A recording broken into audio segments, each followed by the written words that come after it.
نحمده ونصلي على رسوله الكريم اما بعد فاعوذ بالله من الشیطان الرجیم بسم اللہ الرحمن الرحیم۔ معزز و محترم شرکاء، آج ہم بات کریں گے سبق نمبر 8 کے حوالے سے، اور اس سبق میں جو ہمارا ٹاپک ہے وہ ہے 6 خاص حروف۔ ان حروف کو حروف مشبہ بالفعل بھی کہتے ہیں، عربی گرامر کے اندر حروف مشبہ بالفعل، ان کو ہم ڈسکس کریں گے اور ان کا استعمال قرآن میں بہت زیادہ ہے۔ ہم اعادہ ضرور کریں گے، پیچھے جو ہم نے پڑھا ہے وہ ہمارے ذہنوں میں محفوظ ہونا چاہیے تاکہ آگے بڑھ کر ہم مزید استفادہ کرتے چلے جائیں۔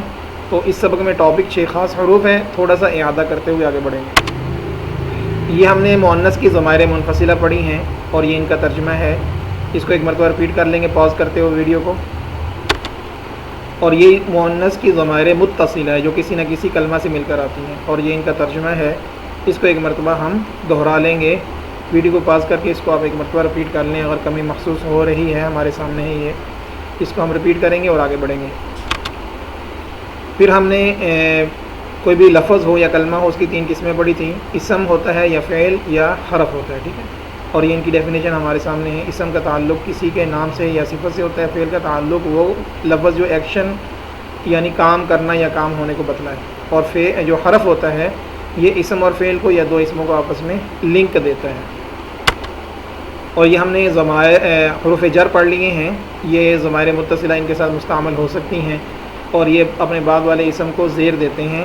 تو یہ ان کا ہم نے پچھلے سبق میں ڈسکس کر لیا ان ڈیٹیل، اور یہ ان کا ترجمہ ہے۔ اس کو ایک مرتبہ آپ یاد کر لیں، رپیٹ کر لیں اور آگے بڑھیں۔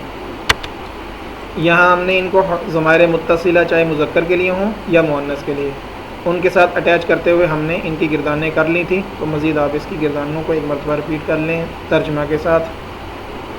اگر ہمیں کسی بھی چیز میں کمی محسوس ہوتی ہو تو ہم پچھلے جو اسباق ہیں وہ موجود ہیں، لنک ان کے، تو آپ ان کو ایک مرتبہ ضرور واچ کریں، اور تاکہ پچھلے اسباق بھی کلیئر ہو جائیں۔ سارے کے سارے سبق چینل میں موجود ہیں۔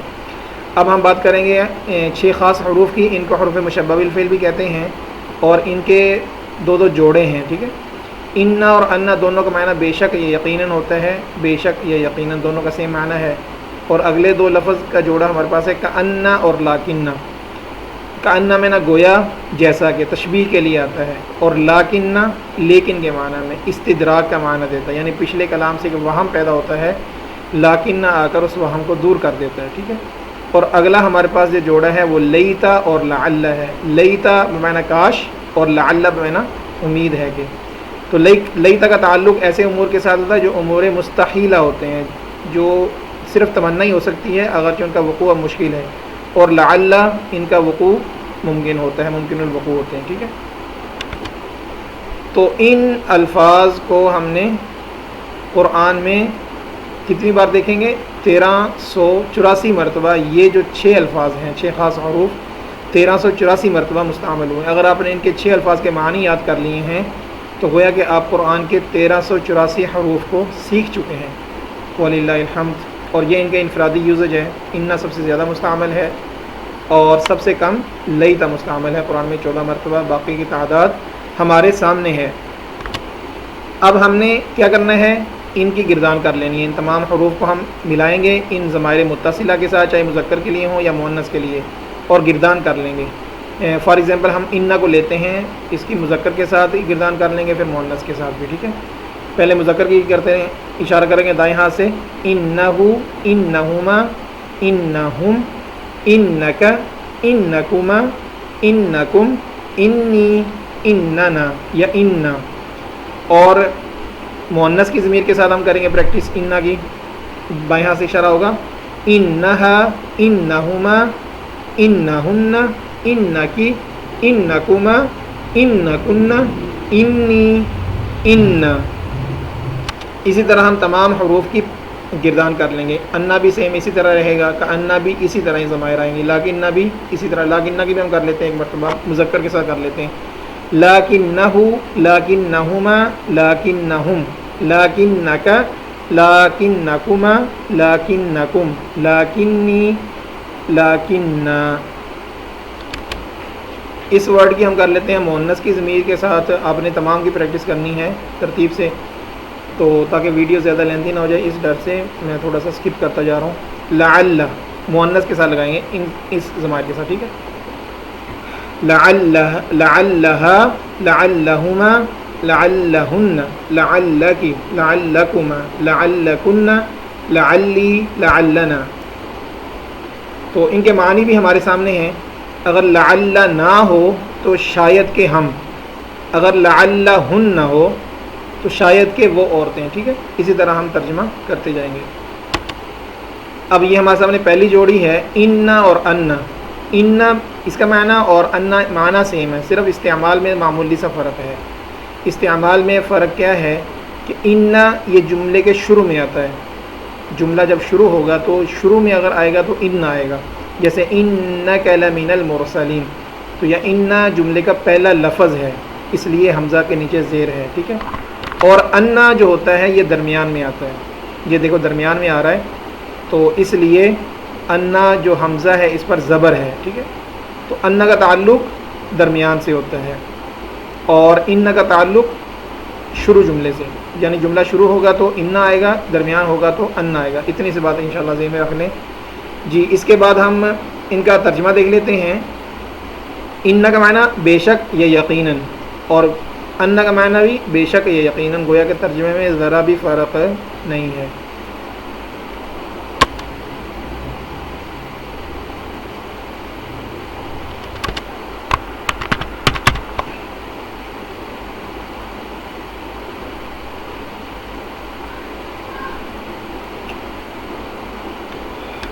دوسری جوڑی میں ہمارے پاس کأن جو ہے, کأن اس کا معنی ہوتا ہے گویا کہ, جیسا کہ, تشبیہ کے لیے آتا ہے, تشبیہ دینے کے لیے. کأنها کوكب دری, جی کأنها کوكب دری, گویا کہ وہ چمکتا ستارہ ہے. تو کأن نے تشبیہ دی ہے آگے, ٹھیک ہے. کس چیز کو تشبیہ دی؟ آگے لاکنہ کیا کرتا ہے, یہ غلط فہمی دور کرنے کے لیے آتا ہے. پیچھے ایک جملہ ہوتا ہے اس سے غلط فہمی پیدا ہوتی ہے کہ شاید یہ صورتحال بن جائے, تو لاکنہ اس صورتحال کو ختم کر دیتا تھا, ٹھیک ہے. وَلَكِنَّ اللَّهَ أَلَّفَ بَيْنَهُمْ, لیکن اللہ نے الفت پیدا کر دی ان میں, بینہم ان میں, یہ ہم نے پڑھ لیے ہیں, بینہم کو پڑھ لیا ہے, بینہم ان میں. تو دیکھیں تو لاکنہ یہ کس لیے آتا ہے, پیچھے کلام میں غلط فہمی ہوتی ہے اس کو دور کرنے کے لیے, استدراک کہتے ہیں عربی میں. تیسری جوڑی جو ہمارے پاس ہے وہ ہے لیتا اور لعل. لیتا کا تعلق کس سے ہوتا ہے؟ لیتا یہ تمنا اور آرزو کے لیے آتا ہے. کس چیز کی تمنا؟ ایسے امر مستحیل کی تمنا کی جاتی ہے, یعنی وہ کام جس کا ہونا محال ہے, بس ایک تمنا ہے. جیسے یا لیتنی کنت ترابا, جب اللہ رب العزت جانوروں کو حکم فرمائے گا کہ مٹی بن جاؤ, تو جب جو کفار ہوں گے, کفار وہ دیکھیں گے کہ دیکھو جانور تو اب مٹی بن گئے, عذاب سے بچ گئے, جہنم سے بچ گئے, تو وہ بھی پھر تمنا کریں گے کاش میں بھی مٹی ہو جاتا. تو یہ امر مستحیل کی تمنا ہے, ایسا کام کہ جو محال ہے, مٹی نہیں بن سکتے, لیکن ایک تمنا تھی, اس لیے یا لیتا کا لفظ آیا. جی اور جو لعل ہے یہ شاید کے معنی میں امید دلانے کے لیے آتا ہے, امید کا معنی دیتا ہے. لعلکم تتقون, شاید کہ تم تقوی والے یا پرہیزگار بن جاؤ. تو لعل میں نا شاید کے, ان کے ترجمہ اچھے انداز میں ذہن میں رکھیں گے اور استعمال. اب ہم ان کی ترتیب سے اگزامپل دیکھیں گے, ٹھیک ہے. پہلی اگزامپل انہ من سلیمان, وہ سلیمان کی طرف سے ہے, وہ سلیمان کی طرف سے ہے. تو ان بے شک, ہو وہ, من سلیمان سلیمان کی طرف سے علیہ الصلاۃ والسلام. دوسری اگزامپل ہمارے سامنے ہے انہ علی کل شیء قدیر, بے شک وہ ہر چیز پر قادر ہے. تو علی ہم نے پڑھ لیا ہے پر کے معنی میں, کل بھی پڑھ لیا ہے, ہر چیز پر قدیر قادر ہے, ٹھیک ہے. تو انا بے شک یا یقیناً کے معنی میں مستعمل ہوتا ہے. نیکسٹ ہمارے سامنے ہے کأنہن الیاقوت والمرجان, سورہ الرحمن کی آیت ہے گویا کہ وہ ہن ضمیر آپ کو پتہ ہے کس کے لیے آتی ہیں جمع مؤنث چونکہ اس سے مراد حوریں ہیں گویا کہ وہ حوریں یاقوت اور مرجان ہیں اس قدر اللہ تعالیٰ نے ان کو حسن بخشا ہوگا کہ وہ یاقوت یا مرجان کی طرح محسوس ہوں گی تو کأنہ تشبیہ کے لیے آیا تشبیہ کس چیز کو کس چیز سے تشبیہ دینے کے لیے تو حوروں کو تشبیہ دینی تھی یاقوت سے اور مرجان سے تو کأنہ کا استعمال کیا گیا یہاں ہمارے سامنے اگزامپل ہے لاکنہ کی لَكِنَّكُمْ كُنْتُمْ لَا تَعْلَمُونَ لیکن تم نہیں جانتے تھے تو کم بھی پڑھ لیا ہم نے اور لاکنہ بھی پڑھ لیا ہے لیکن تم نہیں جانتے تھے تو یہ ترجمہ بھولے گا نہیں اس لیے کہ لاکنہ لیکن کے قریب ہے اردو کی طرح کا لفظ ہے جی نیکسٹ ہمارے سامنے ہے لیتا لیتا کا معنی ہوتا ہے کاش لیتنی لم اشرک اے کاش میں شرک نہ کیا ہوتا یہ قیامت میں کافر کہے گا مشرک کہے گا لیکن اب یہ تمنا ہے جو پوری نہیں ہو سکتی حسرت ہے تو جس کا وجود اب محال ہے تو لیتا ایسے کام کی تمنا کے لیے آتا ہے جس کا وجود محال ہو جاتا ہے تو کاش میں شرک نہ کیا ہوتا میں نے شرک نہ کیا ہوتا تو لیتا یہ کاش کے معنی میں مستعمل ہوتا ہے تمنا کے لیے آتا ہے چھٹے نمبر پر ہمارے پاس ہے لعل لعلکم تتقون شاید تم پرہیزگار بن جاؤ تو لعل کس معنی میں ہے شاید امید کے معنی میں آتا ہے شاید کہ تم پرہیزگار بن جاؤ تو یہ ایسی چیز کی امید کے لیے جس کا وجود ممکن ہوتا ہے جو ممکن الوجود ہوتی ہے اس کے لیے لعل مستعمل ہوتا ہے اب ہمارے پاس سامنے گردانے ہیں اور ان کا ترجمہ ہے ضمائر متصلہ چاہے مذکر کے لیے ہوں جیسے یہ ہیں یا مؤنث کے لیے جیسا کہ یہ ہیں اور ان کا ترجمہ تو اس کے ہم نے گردان کر لینی ہے ترجمے کی گردان بھی کر لیں گے ٹھیک ہے یہاں ترجمے انہا کی گردان کر لیتے ہیں چلو مؤنث والی ایک لے لیتے ہیں انہا انہما انہن انکی انکما انکن انی اننا ان کے ترجمے کی گردان چونکہ ہم آگے مذکر یا مؤنث جنس کا تذکرہ نہیں کریں گے تو دونوں کا ترجمہ سیم ہو جائے گا یقیناً وہ ایک یقیناً وہ دو یقیناً وہ سب یقیناً آپ ایک یقیناً آپ دو یقیناً آپ سب یقیناً میں ایک یقیناً ہم سب اسی طرح انا کا بھی آپ نے گردان کر لینی ہے اس کے بعد ہمارے سامنے ہے دوسری جوڑی میں کأنہ اور لاکنہ ہے اس کی بھی آپ نے ترجمے کی گردان بھی کر لینی ہے اور الفاظ کی بھی ضمائر متصلہ کے ساتھ ادھر ہم لے لیتے ہیں لاکنہ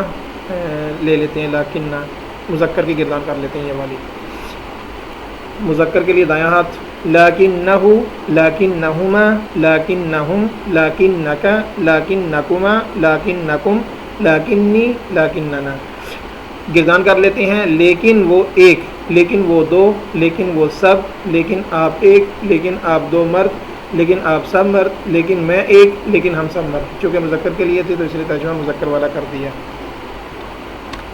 یہ ہمارے سامنے تیسری جوڑی ہے ادھر ہم لیتہا مؤنث والی یہ لے لیتے ہیں اس کی گردان کر لیں گے ترجمہ کر لیں گے ٹھیک ہے لیتہا لیتہما لیتہن لیتکی لیتکما لیتکن لیتنی لیتنا کاش ترجمہ کر لیتے ہیں کاش وہ ایک عورت کاش وہ دو عورتیں کاش وہ سب عورتیں کاش آپ ایک عورت کاش آپ دو عورتیں کاش آپ سب عورتیں کاش میں ایک عورت کاش ہم سب عورتیں اسی طرح آپ نے لعل کی گردان بھی کر لینی ہے ترجمہ کی گردان بھی ساتھ کر لیں گے تو آج تک کے لیے اتنا ہی پھر ملتے ہیں اگلے سبق میں تب تک کے لیے اللہ حافظ